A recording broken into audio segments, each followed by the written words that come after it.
Not done it. Oh no. Well, we're on YouTube, and All right. YouTube is like right away. I don't know why, but it's like immediate. And then right before showtime, I heard I think it just heard beeps on your side. connected because I heard my Wow. So that's usually the Facebook. Movie countdown is good. Yeah, I haven't gotten the return yet on Facebook. Come on, Blue Light, turn on. It dinged like it came through on me. Yeah. Yeah, it's usually the indication that it connected. Oh, there it is. Hello, Facebook. 1 minute until showtime. Ooh, There you go. Me. Okay. Like I say, I heard it, so I knew it was connecting. It just took a while to let you know. Yeah. It's so in case we said anything bad about Facebook, it was already picking us up. Yeah, exactly. We don't say anything bad about it. It just takes a long time to connect. Yeah. If we said anything bad about YouTube, it, what's his name would disconnect us. Well, everybody's already said everything bad about Facebook. We don't have to. Yep.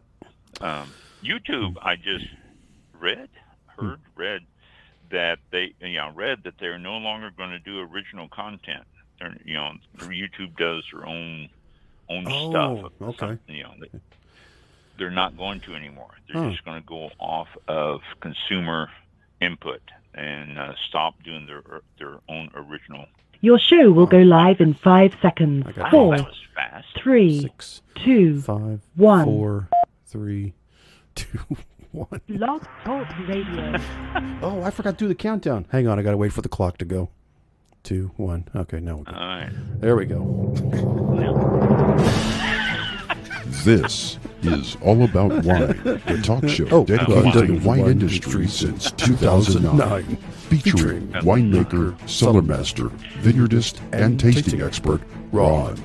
Basically, what we're trying to do on this program is just trying to educate people and trying to make wine less confusing and more friendly. From coast to coast and around the world. We really have had some neat people on the program. I love that. Post your questions and comments during the live show on our Facebook page at www.facebook.com/allaboutwinebtr. Again, that's www.facebook.com/allaboutwinebtr. And now, All About Wine is on. Here's Ron. There he is.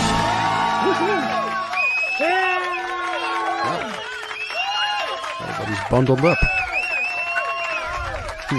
Yeah. Oh, yeah. Well, not too bad today. No. No, but it's still.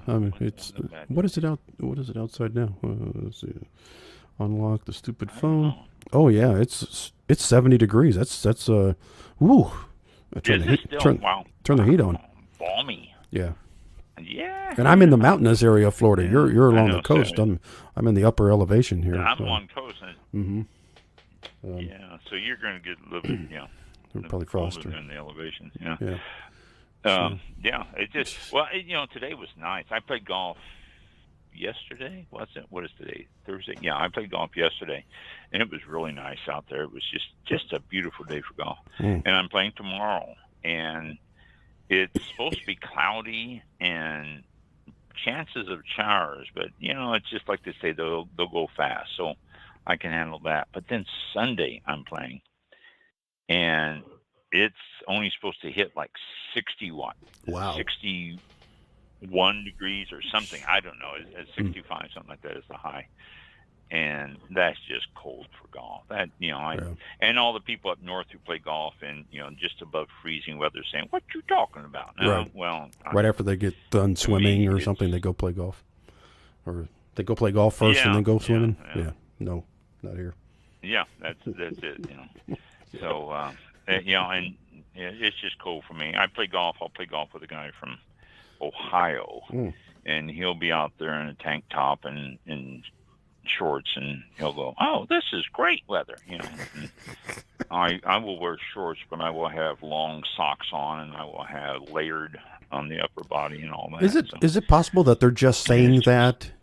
Are they just saying it, but deep down inside they're freezing? they're like, oh, this is terrible. I can't believe I'm out here playing golf. No doubt. Sure is warm out here. Come on. Well, yeah, I know. People do. Well, I was at the winery one day, and there was a bunch of people in there, and it was in the winter, and everybody had on their coats and jackets and, long pants. Nobody was wearing shorts, so the girls weren't wearing skirts or anything. And here comes this couple walking up the sidewalk, and the guy had on a T-shirt and shorts. And I says, oh, here comes somebody from Michigan. And they all looked at me and said, you know him? I go, no. And he walks in the door, and I go, where are you from? He goes, Michigan. I go, see, dress code. Anything above, 47 degrees, they throw on the shorts and a T-shirt. And so it's, you live down here for a while, and you start acclimating to the warm weather, and then anything below 70 degrees, you start shivering. Yep. But the whole country, I just saw a map, the whole country is having cold right now. Florida's the only place that's in the 70s. Yeah. But, we feel bad for them. We do. We really do. Sure we do. Yeah, we do. Stay there. Don't come to Florida, but we feel bad for you. Come down here on vacation, but don't move. A little sport note here, since I live in Florida, obviously you all know that, and just north of Tampa. Last summer, the Tampa Bay Rays, the baseball team, announced that they were going to split the season between Montreal and Tampa. Play half their home games in Montreal and half their home games here. And, like they have a series of, three different teams coming in at 3 games each. They play those here, and then the next series of home games they do up in Montreal. And they said that's a good way to generate money and all that. And people here were saying that's ridiculous because, Montreal had baseball teams and they moved because they couldn't support them. And why would they support half a year of a team? So it went back for it. Well, all moved because today Major League Baseball came out and said, no, Tampa, you cannot do that. You cannot split your season between Montreal and Tampa. So they're stuck in Tampa. That would be the only team that does it, right? No other team has tried it to do that, right? Yeah, the only one. I could not figure that out. Right, and the manager, the general manager of the Rays, came on TV and he said, there has to be innovative things in baseball, and this is innovative. They're just not used to it yet, but we'll talk to them more and we'll see what's going to happen. So. Yeah. Who knows? But, I guess, when you're in a small market like Tampa is and you can split it and make enough revenue, it might be a good way to increase your revenue. But then the Rays have been so good about getting in the playoffs every year. Mm-hmm. Where are they going to play the playoff games? It just brings up all sorts of questions. But Major League Baseball said, nope, can't do that. So I couldn't figure out the reason for it. It didn't make any sense. I'm like, come on, you're going to confuse the fans, and I'd like to go to this game to watch them play this team, and but they're in Montreal. I can't make it up there. Wait a minute. Yeah, they're in Montreal. Yeah. But and then they're talking about we're talking about Ybor City, building a stadium down in Ybor City. Like, and I saw the site, and I go, where are you going to park? There's no parking down there as it is. There isn't. It did not make any sense where they were putting this thing. You'd have to build a great big parking garage. Yeah. It's just, I don't know. I think it's well, if you want us to stay, you have to build us a multi-million-dollar stadium. So if you want us to stay here. Right, and that's what they do. They hold towns hostages for sports stadiums. Yep. And they do that in everywhere. I mean, look at the big fancy stadiums for football and baseball, and at least in the United States we're not soccer crazy, or else they'd be demanding great big soccer stadiums too. Yeah. If they were. Ridiculous. Oh well. Anyway, it was just surprised me that Major League Baseball came out and said, nope, can't do that. Yeah. Excuse me. So Mike is feeling better. He's back with us, and he's doing strong. He's feeling better. Yeah. He's been under the weather for the last 3 weeks. Wow. And so he's getting back in the loop. Pulling out of... So that means you can tune into his radio program on Saturday mornings. Woohoo! Oh, yeah, I listen. Yeah. I listen every Saturday myself. I listen to it. Do you? And, oh yeah. I take it with me wherever I go for 2 hours. So I have it set up. It's like automatic. Give yourself a plug here. Give yourself a plug. All right. Oh, you mean verbally? Oh, okay. I thought it was just a verbally. talking in my head. The voices in my head were going, yeah, tell them about the, oh, wow, that's good. Okay. 7 to 9 a.m. Okay, good. That's great. Yeah. Yeah, that's Jetstream Radio, Jetstream Radio, as in the wind currents that are at high altitudes. Anyway, but jetstreamradio.com, and they have a iOS app that is really good. You can listen to it on TuneIn and I know all sorts of things. But oh wow, what was that? But anyway, yeah, 7 to 9 a.m. Eastern time. You have to be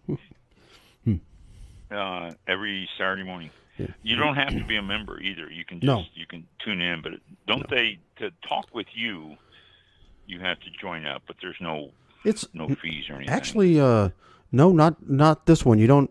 I mean, there's a couple of different services, and there's a way to send a request or a message on the website, and that's just free. You just put, your name or your nickname or something, and then a request or something, and it goes right to the dashboard, and we go, oh, there's this person, so. And then we give you a shout out, and okay. But there's no registration. I don't know if the there's no phone or something. I don't know. Might have to get into that. Thank you. So tune in, listen to him, and thank you. It gets listeners from all over the world. I mean, it's really a widespread program, and he'll take your request. Anything that he can happen to get his hands on, he'll play for you. So. Yeah, I pay like $20 a month to have a $70 million track library ready at my disposal. So there's. Oh, do you? Oh yeah. You can do that. I got it. Yeah, it's a DJ pool. I got I'm on 2 or 3 of them. 3 of them. Yeah, I think. And people come up with some obscure name and something, and I go, I'll find it. And sure enough, there it is. But you got everything. Oh, that's cool. Yeah. If it's try to stump Mike. There's your challenge. No. Tune in Saturday. I told you about the ones that were in Japanese, and I have to use Google. Google Translate to translate the lyrics because it's all I can't read it, and I'm looking through it, going, okay, is there any words in there I can't hear? I mean, who's going to recognize the words if they did say it in some other language? But right. There was one time I was translating like 6 songs at a time, going, I don't know what this means. But get past that. It's well, from around the world, I can imagine. Mm-hmm. You're getting all kinds of a little bit of everything. Yeah, but good, yet you still found it. So there you go. That's true. I didn't know it existed. Didn't know it existed, but yet I found it. Just part of a video game, and there it is. Cool. It's an actual song. Well, I guess Saturday morning, 7 to 9. Yeah, Eastern. Eastern time, yes. Eastern United States time. Mm-hmm. Yeah. Thank you very much. Yeah. Well, I guess that's the only Eastern times there is. I guess the time zones are all divided up into different things they call them, and we're Eastern. I don't think there's any other Eastern anywhere. So Middle Eastern. Okay. So this is all about wine. Welcome to the show. Good. Yeah. Let's get started here in a second. We usually do this. Oh. There you go. We usually do the talking before, but then we started on this here, and we'll go on. Thanks for tuning in. And that's it. Let's see. Well, you had a lot of talk about. You were talking about this. Yeah, you were talking about earlier. Some topics. Yeah. I got different topics for you here that just some odds and ends I want to throw out to you and it also clears up and cleans up some of my articles that I've been wanting to tell you. So this is going to be a cleanup night on this. we're already a quarter into the show, and so that's okay because I think it's going to be about a 45-minute cleanup, so that works perfectly well. To-go wines. The pandemic has created to-go wines. Restaurants and all those places have been offering it, and they like it. Restaurants like to sell the to-go wines. They said it's been a very, very lucrative move on their part. And so they're going to continue. It's something that just about every restaurant that does wine and does the to-go is going to continue after the pandemic. It's not going to be something they're going to stop. It's not going to be something they're going to say, okay, now people can come here again. Now we're going to stop doing this. It's something that they're all looking at as a new way to increase their food sales and to expand their wine sales. And, well, actually alcohol sales. I say wine, but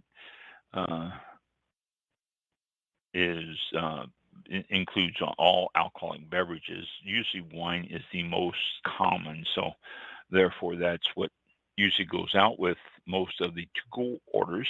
But it's going to be something that the restaurants have looked at, and they are already making plans throughout the United States and actually around the world. This article was talking about Canada, and some of the Ontario Restaurant, Hotel, and Motel Association says that selling the alcohol has helped keep businesses and continues to do so. So,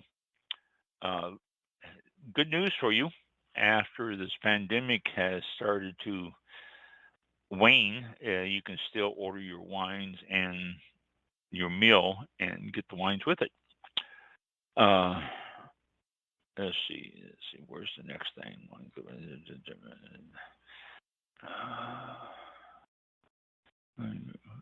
No, this isn't.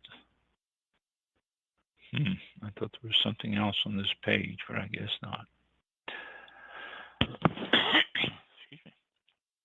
All right, let me put that to rest and let me go to the next one. Pet bottles becoming very, very popular. Use them for an increase to direct to customer sales. I saw something in a packaging magazine, trade journal, that was talking about paper again and talking about how paper is making a comeback as a packaging alternative. Well, we know about Paperboy. If you've listened to the show for any length of time, there was a wine that came out. Oh, what was it? I guess it's been about 4 or 5 years ago now. That was called Paperboy, and the bottle, and it was shaped like a bottle, like a wine bottle. The bottle was made out of paper, and it lasted just about as long as the news that I sent out to you and told you about, and then it disappeared. Couldn't see it, couldn't find it, nothing after that. Well, they are doing it now, only the new packaging now is more can shape than it is wine bottle shape. It's more of a tubular look than a tapered wine bottle. And it's won awards. It's won awards for being able to keep the flavors in and being able to keep the chill in and all that stuff. Not just for wine, but it's being looked at by many companies and many different groups that are trying to figure out different ways that they can utilize the paper. But PET bottles, and PET bottle is, what is it, I don't know what. I always forget. I always refer to it as PET, but it's polyethylene something. It's scientific. I'm trying to look at it here, and I can't see it. It just says PET bottles. But there's an Oregon company, Oregon Distaffed Wine Company, has been using the PET bottles and using the Stelvin closure, which is the screw cap. And they're finding that the bottles weigh just 2.3 ounces, which is about 1/10 of what a typical glass bottle. So shipping costs are a fraction. Obviously, 1/10 the cost of shipping with glass. So they're happy with that, and you're not paying for that enormous amount of weight whenever you buy something from them. And it's not just the weight going to you, but the weight that they have to pay coming into them. I remember when I ordered bottles, oh my gosh, the cost of shipping was disastrous. I paid half as much for the cost of shipping than I did just for the bottles. So if you can cut that down, if you get lighter weight, then it is a big, big improvement in your bottom line. And because of that, you can pass it on. Also, the climate impact is a lot less. The pet bottles you can recycle, and it's just overall improved technology is causing it to be able to use it now and recycle it and all that, whereas in the past, because of the inside shield that they had put on to hold the wine so it wouldn't give you any problems, has been improved, and everything is recyclable now. So, hey, if you see, then don't turn your nose up at it. Give it a try. There's the all sorts of box wines and everything out there, and pet bottles is just another way of presenting wine to you. Okay. World's best California wines. This is an interesting list. This is put together by, well, actually, by the Wine Searcher website. I use Wine Searcher quite a bit to look up stuff and to check stuff. And Wine Searcher, people can order through Wine Searcher, and they do a best of series every year and stuff like that. Well, this is the last 12 months best of series for California wines on Wine Searcher. Excuse me. No, I'm not sick. It's just that I'm taking drugs that cause me cough. First on the list is Abreu Vineyards Thorovillas Cabernet Sauvignon from Napa Valley. 97 is the score, and it's only $606. They also list the Abreu Vineyard Madrona Ranch Cabernet from Napa, 97 score, $525. What a deal. The next one, Harlan Estate, Napa Valley. I believe that's a cab also. Score of 96, and that will set you back $1,407. Yeah, I know. Cha-ching about 10 times now. $1,407 for a bottle of wine. But this next one, here you go. Screaming Eagle, Cabernet Sauvignon from Napa Valley. I believe the Screaming Eagle was put up against the French, and the Screaming Eagle Cabernet Sauvignon won against the French wines. If I am not mistaken, I think it was Screaming Eagle. And if not in the Judgment of Paris, I'm sure it has been winning awards since then, because I've had an opportunity to have Screaming Eagle in the past. I will not be able to drink it now because they list the price at $4,805. Oh my gosh. I mean, it's a great wine. I do remember it fondly, but not for $4,805. 97 was the score. Schrader Old Sparky Beckstoffer to Kalen Vineyard Cabernet Sauvignon. Boy, you never get that whole name on the label. That's from Napa Valley also. 97 is the score, $857. Sen Quay Non Cumulus Vineyard, next of kin, KYN, Central Coast, 96 score, $507. Realm Cellars, the absurd proprietary red from Napa Valley, 96. That's only $1,217. Sloan Proprietary Red from Rutherford, 96 score, $665. Abreu Vineyard Los Posados from Howell Mountain. Abreu Vineyard is listed a lot here. 97 score, $634. And Colgin Cellars 9 Estate Red, Roman numeral 9 Estate Red, Napa Valley, $601, 96 score.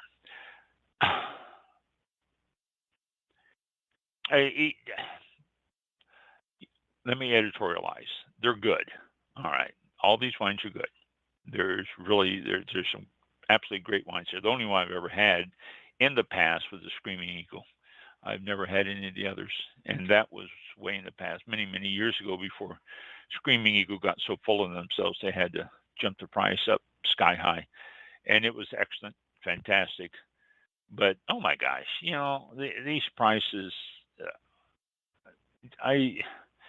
the normal person is not going to have these. These may be the best California wines, but the normal person is not going to be able to have these. And we all know that. So it's always fun to read it and see what they are and what they say. And, if you get a chance to do a tasting and say 480 of your friends all get together, then you can get the Screaming Eagle Cabernet for a cheaper price, and that'll give you a sip of it, 1 ounce. But that probably 480, you'll never get 1 ounce. It'd have to be like a quarter of an ounce. But it gets a little bit absurd when they start doing this. So these increased in price over the past year by 25%. So, if you can get them, it's probably an investment. Screaming Eagle itself is up 31% over last year. So, but, it's still too much money. So those were world's best California wines, according to Wine Searcher. And we can all just shake our head at the cost of those. Southern England. Southern England is really England itself, but Southern England has received a lot of good press lately on their wines and their wine potential.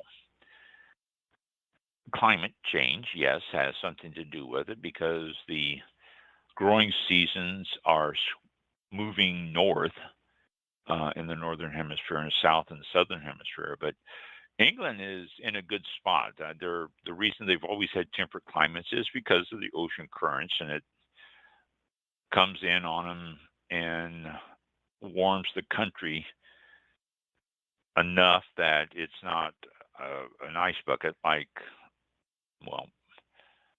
across the ocean. You follow England across the ocean in a straight line, and you're getting in areas of Nova Scotia and stuff like that, and Canada, which are cold a lot, and England gets themselves a fairly decent climate. So because of that, they are planting a lot of grapes, a lot of wine grapes, and they are making a lot of wine. People are saying that this is an area that should be taken notice of. In fact, Southern England is being said to have the potential to be the Napa of the United Kingdom, which, everybody compares everything to Napa, but the area is really temperate climate and doing well. And one of the things about it, too, is the location. It's south of London by about an hour, which is just about the same distance as Napa and Sonoma is from San Francisco, about an hour away. So Kent, which is the area that a lot of these wineries are, and Kent and Sussex and Surrey and Hampshire are about as far away, about an hour's drive from London. And so therefore they're hoping to pull in tourists and different people from the London area or from visiting London, just like San Francisco has their tours, and people say, "Oh, let's go to Napa," and so everybody does. And so they're hoping in the southern area that this will happen. Also, there, Chapel Downs' new CEO Andrew Carter believes that the wine industry can learn a lot from the Napa and Sonoma areas because of the way that they are present themselves, a super premium luxury experience.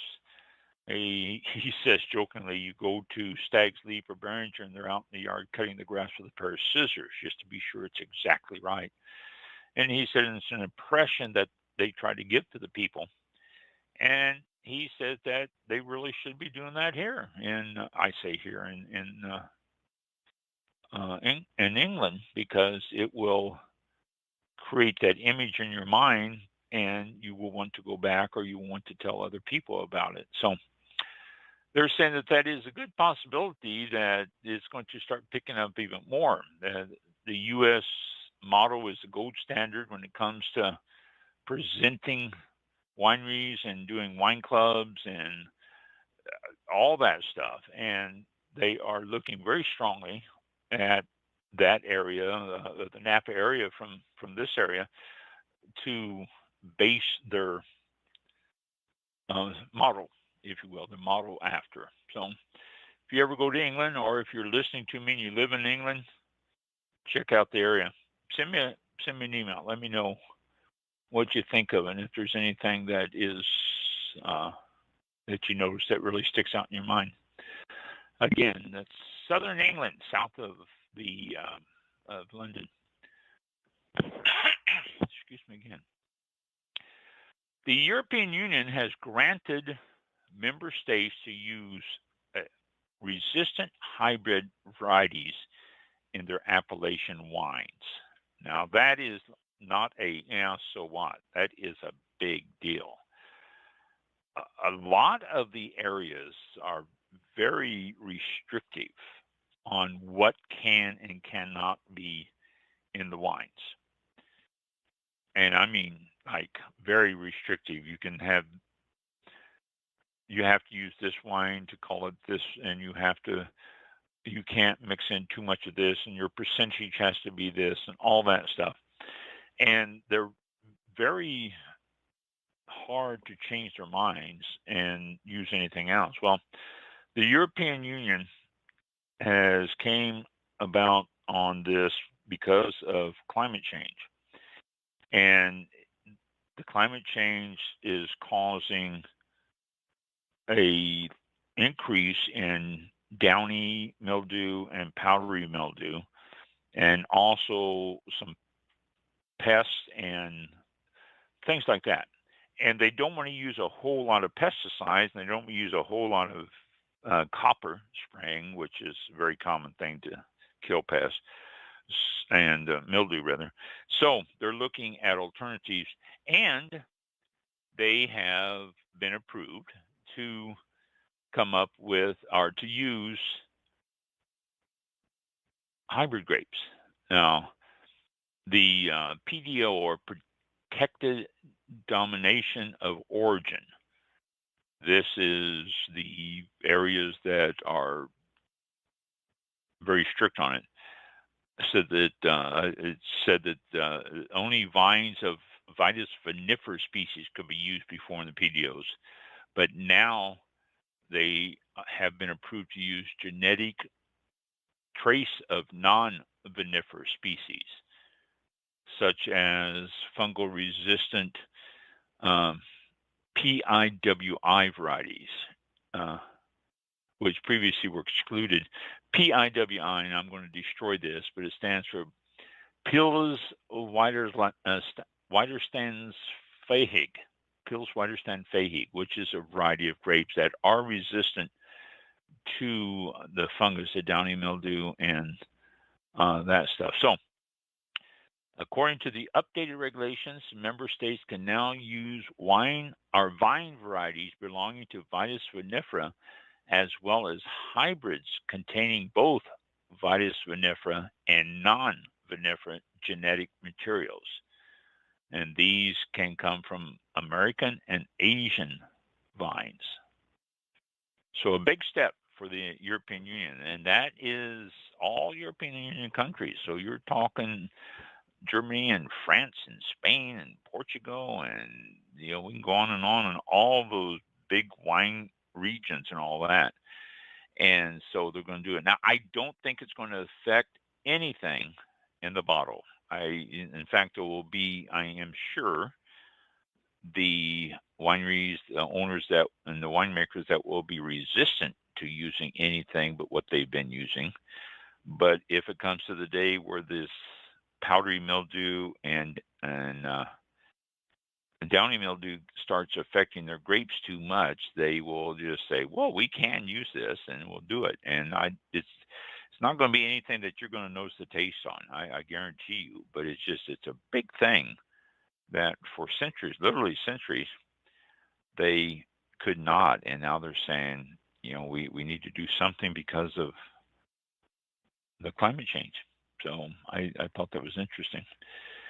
Okay, let me see something else here. Vogel reduce carbon footprint. The world's best California. All right, let's get out of here and go to here. Historic merger in Champagne. I don't know if you heard about this. This happened a while back, and about a month ago.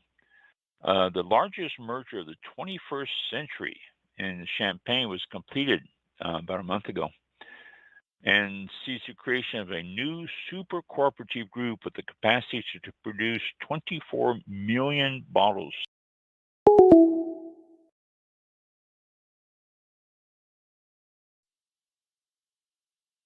Blog Talk Radio. Welcome to Blog Talk Radio. You are now in the host queue. Champagne Castanal, and the other one, Central Vincole Champagne, Nicholas Florate. Those two are being joined together. Now, you probably never heard of them unless you look at some bottles, and you'll see it on the back of on the names, and then a lot of them. Well, Nicholas Florent is on the front of a lot of bottles. I've seen that. Bigger liquor stores, you can find that. But it became effective December 31st. And they are a new cooperative group. They are now known as Terroirs et Virons de Champagne. And it unites around 6,000 grape growers and 3,000 hectares of vineyard, representing about 9% of the total Champagne appellation. Big. Unmuted. It's the newly formed group is worth 300 million euro. And let's see, what does it say? I saw something else that was interesting here. It says, following the decline in the French market for champagne, and they figured that this was probably a good thing to do. Then that way they can combine their advertising dollars and promote themselves more and try to trigger a turnaround. It creates them as one of three major operators in the Champagne region. So, another big purchase in the Champagne region. Another big purchase in wine. Actually, that's one of them.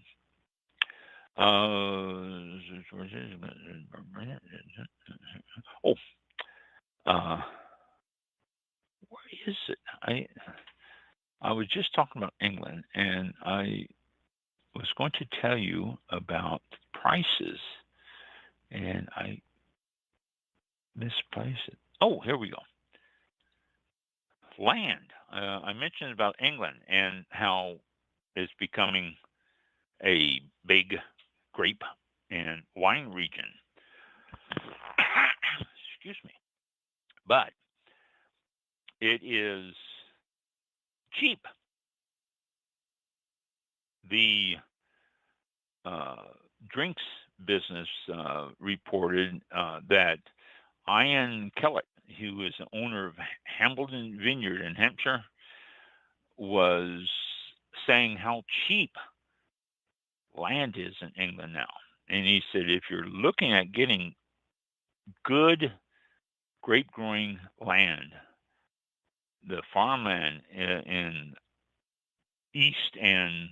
west and south, both directions out of London, is really cheap. He said that you can get an acre for 12,000 to 15,000 pounds. Now, I don't know the conversion because I've never really paid attention to it, but 12,000 to 15,000 pounds. And you can grow just about any grape you want there and do it well. But he says a hectare of land in the Champagne region ranges from 800,000 euro to 2.2 million euro. That's an acre there, so a little over a hectare. So it's really, really cheaper in England. And he said that it took in the Champagne region 300 years to work out where to grow things. And he said now they already know where to grow things, and you're not paying $2.2 million for an acre of land. You're getting good yields and all that stuff. So if you're looking for land, they say it's go to New England or England and just west and south of London, and you can find some really, really good land that is great for grape growing. And I think it will continue to be, because the way the climate change has been going, I think we're going to start seeing more and more areas like London and all that, or London, like England, that is going to be good grape growing regions. Australia's love affair with box wines. They call it Card Bordeaux and Bag in a Box and Goon Bag. All these are in Australia. And Australia is one of the reasons why these things are jumping up in usage. It's unbelievable how much is being used. They call them Goon Bags. What's it? I never saw this part here. Increase the volume during the same decade as domestic sales and dropping the cash and this. Goon Bags. Once they tap, let's see, box. Okay, here we go. Box wine, also known as Card Bordeaux or Bag in a Box, BIB, or more commonly there, Goon from Flagoon, is one of Australia's most extraordinary contributions to the wine industry. So that's where it's from, Flagoon, is Goon Bags. And it started in the 70s. Then 30 years later, between 2004 and 2014, there was a 30% drop in cask sales, but a 40% increase in bottled wine during the same period. And domestic sales had been dropping, and the cask concept and its contents were also being exported. So Goon has came a long way from its original reputation. Now it's being looked at as a great alternative. Gilly Wine Company Chateau Cardboard Red, $71 for 3 liters, is a long way from the 1 gallon packs of table wine that was launched back in 1965. Australians love it. Portability, sustainability. Pandemic, wine sales jumped up at 21% in the 4 weeks in April 2020, which that's when the biggest hit of. Longevity, and this is something that you don't think of. Contrary to popular opinion, Goon or Bag in a Box is not only the choice of people who might want to drink a lot, the vacuum-sealed bag keeps wine fresh for up to 6 weeks after it's opened, which is a good deal. And the price, it's cheaper wine is taxed less, and so therefore they classify the stuff in those containers as cheaper. And so I chuckled. They have a picture of a bag in a box, setting on the beach as a sculpture. Only it's just the bag sitting out there, and it's just a great big old bag that is a sculpture, beach sculpture. But it is very, very popular in Australia. All the bag in a box, or the goon, they call them, goon babies, were the Generation X goon drinkers are now in their 40s and 50s, and they're still drinking bag in a box, and the whole country has caught on to it. So Australia keeping the dream of bag in a box alive. Carbordeaux and bag in a box and goon bag. Australia. I love it. Australia's great on that stuff. No pretense. Just we like it, we're going to drink it. Okay, let's see. Let me go back to something else here that I'm going to spend a little bit more time on because it's interesting.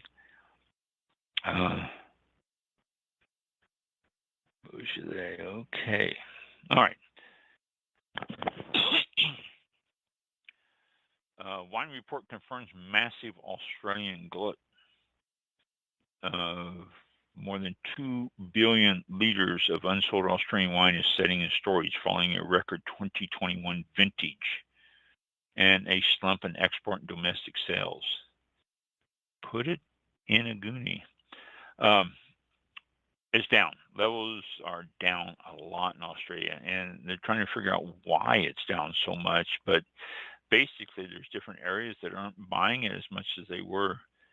And, well, it's starting to get hung up on ports and out in the ocean on container ships and stuff. They ship this stuff on container ships, and it's being hung up there, and the sales are actually down quite a bit. So that's what's happening. It's their inventory is up by 24%, but sales are down by anywhere from 4 to 10% around the world. So that's what's happening with Australian wines. You can probably, well, I was going to say find some good deals, but the ones that are sitting on the shelf aren't going to be marked down, so that's not going to be a reality. But maybe if you, well, I was going to say tell the wine shop, hey, you're not going to get any more. And when you do, it's going to be a good price. And they'll say, well, if I'm not going to get any more, that's going to cost more too. So, well, that won't work. I have talked in the past about Phylloxera. You can go back to shows over the years, and I've dedicated whole shows to it, and I've talked about it partially, and I've said all sorts of stuff about it. Phylloxera is interesting. Phylloxera is a small pest. I say pest, but actually it's worse than a pest. It's an aphid insect, an aphid-like insect that loves to eat roots and leaves of grapevines. It has a 4-cycle stage of its life. It's got the egg, the nymph, the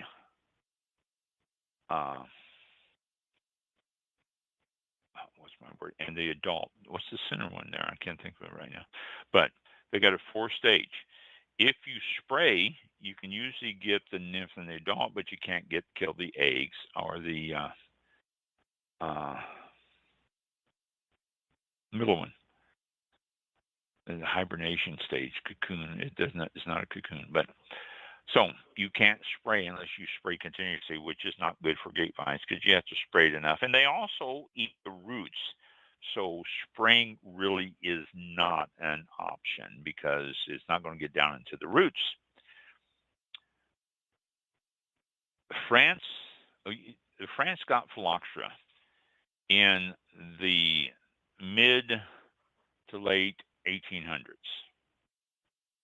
And they started to see the grapevines die. They didn't know why. They were dying. And they couldn't figure out what it was. Well, the problem was Phylloxera. And it was because the Phylloxera was introduced into France from the United States. Now, I don't want to say by the United States. I want to say from the United States, because they really don't know how it got there. They don't know if the French imported it in some of their trading with the United States on plants and grapevines and stuff, because there was a lot of that going on back then. And they didn't know if it was because of that or if if somebody brought it over. They don't know. But they checked. What I want to say, chemist? No, not a chemist. A scientist decided that he needed to check and see. Here, let me read you this. This is probably better. Phylloxera is an aphid-like insect that feasts on certain types of roots and leaves that didn't show up in France until around the mid-19th century or 1800s, when they more than likely arrived from the United States. More than likely, I mean, that was the place where they were. So this is another weird layer to the story. The United States was probably the cause of their problem, which we would eventually help them resolve it. Although some circles believe America's role in the original story was inadvertent at best, some people think the French brought the American vines into their country. And in this case, the vines were most likely transplanted as ornamental grapevines for the French elite. And when they did that, it contained Phylloxera. So whenever the pest did arrive and whatever they were doing, they wreaked havoc on the grapevines in a massive scale. Wiped out 40 to 50% of the French vines. Oh my gosh. I mean, now, you think about 40 to 50%. We talk about these wildfires in California and hitting some vineyards, but it didn't even destroy, but I think total like 2% of the whole vineyards in the state. The percentage gets higher as you get, in the Napa area or the Sonoma area, but in the whole state, it's only like 2 to 5%. This wiped out 50% in the whole country. So,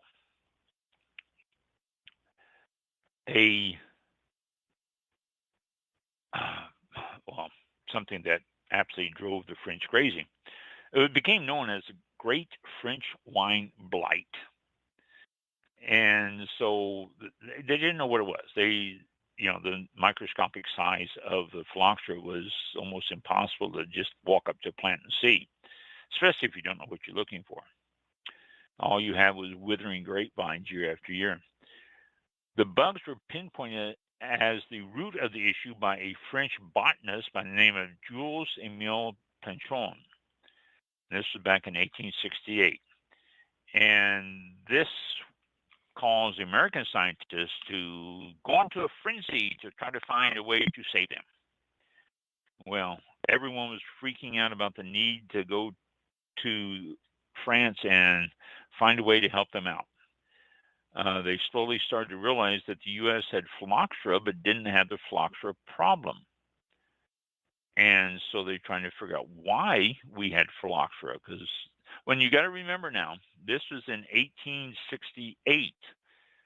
There was no email. There was no phones. There was nothing that they can just pick up or sit down and say, hey, I'm French botanist Jules-Émile Planchon, and I'm writing to scientists in America, and this is what I found. It doesn't work that way. It took a long time to pass information around from one area to the other. I mean, it was, and a lot of times they just worked exclusively by themselves, and so it wasn't a matter of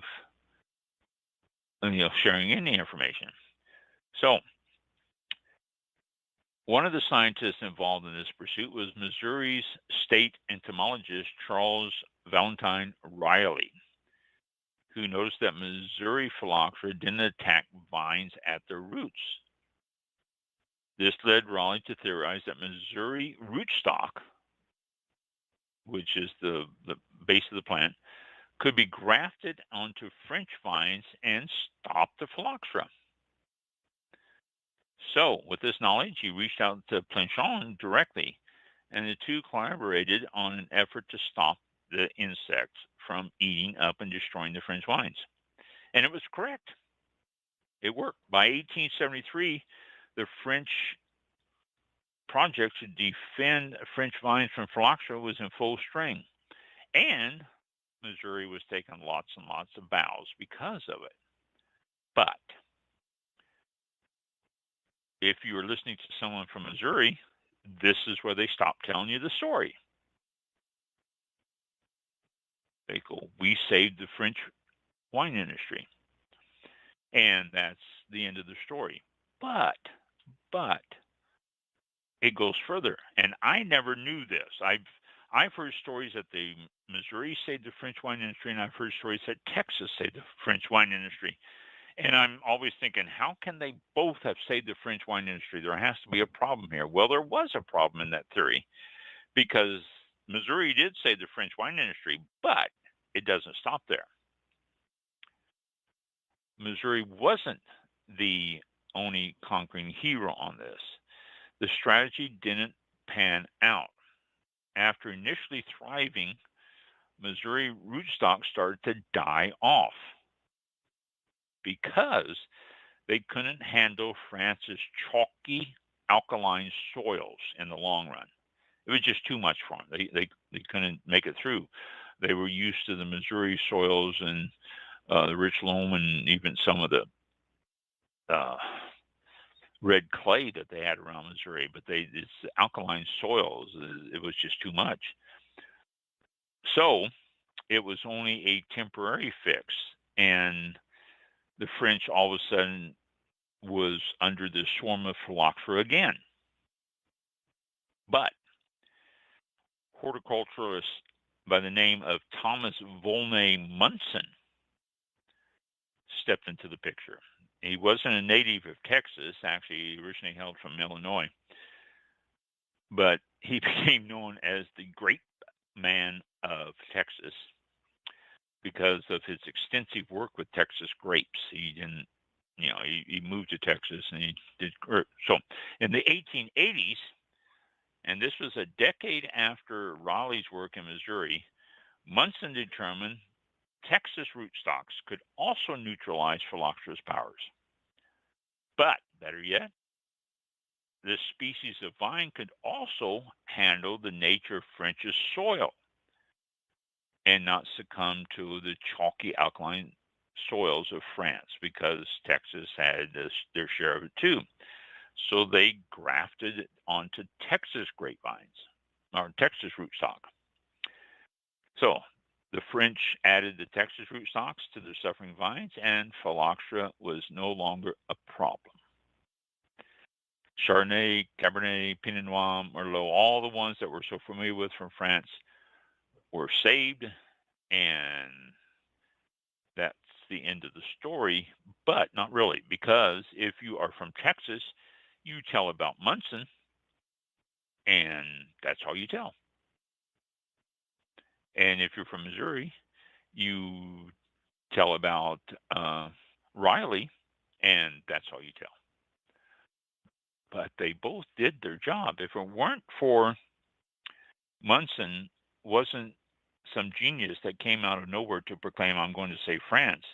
He already knew where to get things started. He already knew what was the problem. He already knew everything about it. And he was just looking at the grapevines and what they could do, the rootstock and what they can do.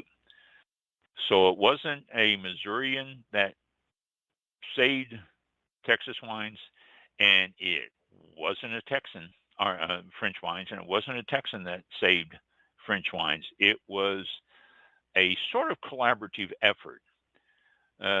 There's no interstate rivalry between Missouri and Texas. They really, I grew up in Missouri, and I never heard, bad things about Texas or anything. I mean, I grew up in Kansas City, and we always said bad things about Kansas, but that's another story. But the basic story is that if you're in Missouri and you're telling the story, then you stop where Missouri saved it. If you're in Texas and you're telling the story, you start where Munson discovered this and he saved it.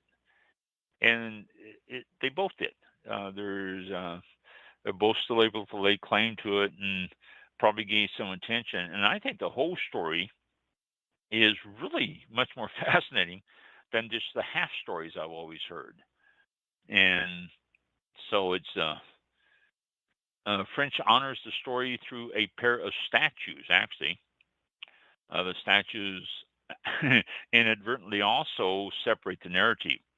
One of the statues honors Riley from Missouri, while the other statue honors the Americans who helped resolve the issue, including Munson.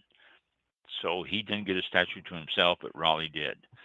But it's just an interesting story all the way around. I've always heard one or the other half, and I've always told I am at fault because I've always told one or the other half of the story, basically the same, but I always get to the end and say, so I don't know, either Missouri or Texas saved French grapes, but I don't know who was the actual one. And actually, it's both of them. So good for them. And we are done for another week. So I had to look at that right at 8 o'clock. Go good back time. Here. I was trying to all right. Catch up on my typing here. I did some quick math in my head. While you were talking. An acre for 12,000 pounds, sterling pounds. I just quickly came up with it because I know my currency, world currency. $16,308 per acre is 12,000 pounds, or $20,385 is 15,000 pounds. So an acre there in England is roughly 16,000 to 21 or 20,000 US dollars. That sounds high to me. Is that, or maybe it's just I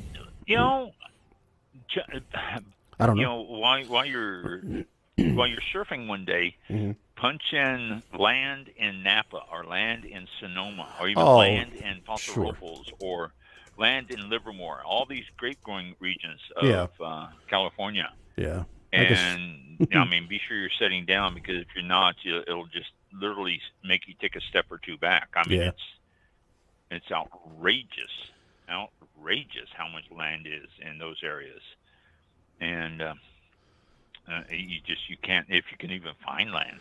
It's just unbelievable. In 2000, so yes, it is high, but in 2017, according to countyappraisals.net, the average price point was between $310,000 per acre to $400,000 or more per acre. It's not uncommon. And this was where? It says Napa. How much does land cost in Napa? Napa Valley or elsewhere in, let's see, many bars. Saying the average price point. That was in 2017. So, and it's went up. And, you take the average price point, though, then that, I tend to think that is not going to show you a true number for, for vineyards, because that probably includes an acre of land that's in town or, that's not good for vineyards. And so you get some prime vineyard areas, and I'm sure it's going to run at over $500,000 an acre. Here is Napa outlying areas such as Pope Valley, Gordon Valley, etc. Plantable has been running $25,000 to $50,000 an acre, and vineyard $50,000 to $130,000 an acre. That's outside. Wow.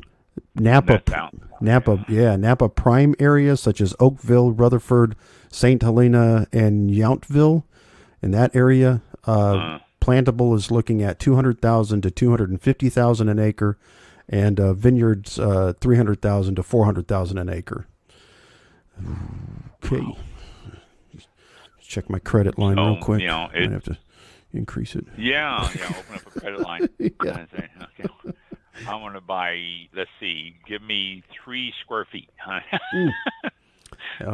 Yeah, exactly. Yeah. And that was in 2019. Yeah. So it says Napa and Sonoma real estate values. So according to in the last couple of years, I'm sure it's jumped up a little bit because it always does. I mean, prices always go up a percentage every year. So, wow. Oh my gosh. That's expensive. And it's just, and that's just for the land now. Okay. Yeah. Then once you start putting the vineyards in, and once you start doing all that stuff, that when I was, had the winery, we had the vineyard. The standard rule of thumb is it's going to cost $10,000 an acre for all the infrastructure. That's for the vines, which are expensive, but for the posts and for the trellises and for the watering system and everything else, put it all in $10,000 an acre. And if you do it yourself, and you can cut that price down, but that was the standard amount. So wow, it gets bloody expensive. That still doesn't justify $4,000 for a bottle of Screaming Eagle Cabernet, but that's true. It gives you a little perspective of what it does cost just to grow the grapes. Yeah, but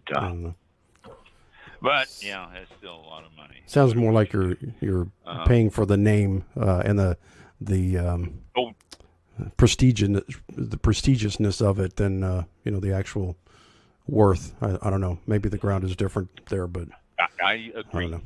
It's more. This is from Napa. Ooh. As opposed, this is from Livermore, which people aren't, or Monterey. People aren't as about those as they're about Napa, but they're still good growing areas. Yeah. And doesn't have that name. Central Valley and all that. Right. Yeah, it doesn't have the name. Yeah. So it makes a difference. It really does make a difference.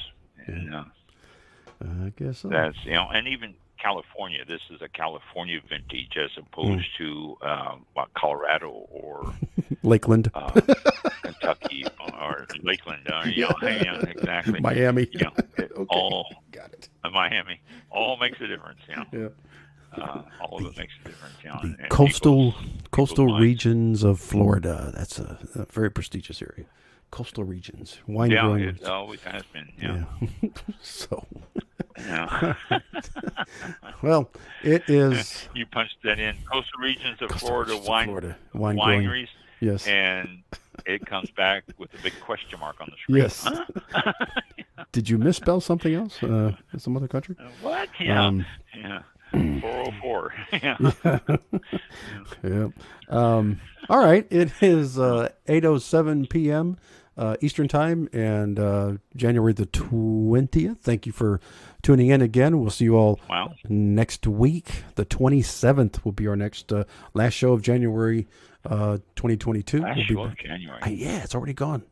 Just like that. Thank you all for tuning in and putting up with us, and appreciate it. We'll see you all next week, and have a great week. Be safe, and be safe. There's I don't know if there's anything happening, but we'll see you next week. Thanks for listening. Yeah, thank you. I got to close out chat here real quick. I got that other person on YouTube that I don't know what they're posting, but anyway. All right, here we go. We'll see you all next time. Thank you. This concludes tonight's episode. This concludes tonight's broadcast of All About Wine with your host, Ron. For show information, links to All About Wine on Twitter and Facebook, or to be a guest on this show, visit the show website at www.allaboutwinebtr.com. Archived shows are available for download on iTunes or on our show page at blogtalkradio.com/allaboutwine. Thank you for listening. Drink responsibly, and we'll see you next time on All About Wine.